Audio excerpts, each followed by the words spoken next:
Jeddah এয়ারপোর্টের রানওয়েতে রোদের ঝিলমিল। বিমান বাংলাদেশ এয়ারলাইন্সের বিশাল বোয়িং 777-300 রাঙা প্রভাত তখন উড্ডয়নের জন্য প্রস্তুত। ভিতরে বসে থাকা 419 জন যাত্রীর কলরব। কেউ স্বদেশে ফেরার উত্তেজনায় অস্থির, কেউ বা আবার পরিবারের জন্য কেনা উপহারের গল্পে মশগুল। কিন্তু ইকোনমি ক্লাসের 42 নম্বর সিটটিতে যেন এক টুকরো মেঘ জমে আছে। সেখানে বসে আছেন বিল্লাল হোসেন। তার কোলের উপরে রাখা আছে ছোট্ট একটি প্লাস্টিকের ব্যাগ, যা তিনি শক্ত করে ধরে বসে আছেন। ব্যাগের ভিতরে ভাঁজ করা একটি টুকটুকে লাল জামা আর একজোড়া সস্তা রূপালী নুপুর। 419 জনের ভিতরে তিনিই হয়তো একমাত্র মানুষ যার মনে ফেরার কোনো আনন্দ নেই, আছে শুধু এক বুক শূন্যতা। ঠিক 3 দিন আগের কথা। বিল্লাল হোসেন তখন মরুভূমির তপ্ত বালি আর ওভারটাইমের ঘাম গায়ে মেখে মার্কেটে গিয়েছিলেন।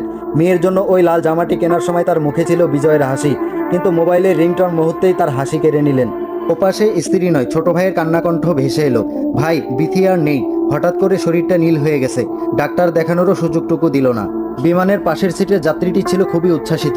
তিনি মোবাইল বের করে বিল্লাল হোসেনকে তার ছেলের ছবি দেখাচ্ছেন আর বলছেন, ভাই দেখেন এবার ছেলের জন্য কি কি কিনলাম। বিল্লাল হোসেন একবার সেই ছবির দিকে তাকালেন, তারপর দীর্ঘশ্বাস চেপে জানালার বাহিরে তাকিয়ে রইলেন।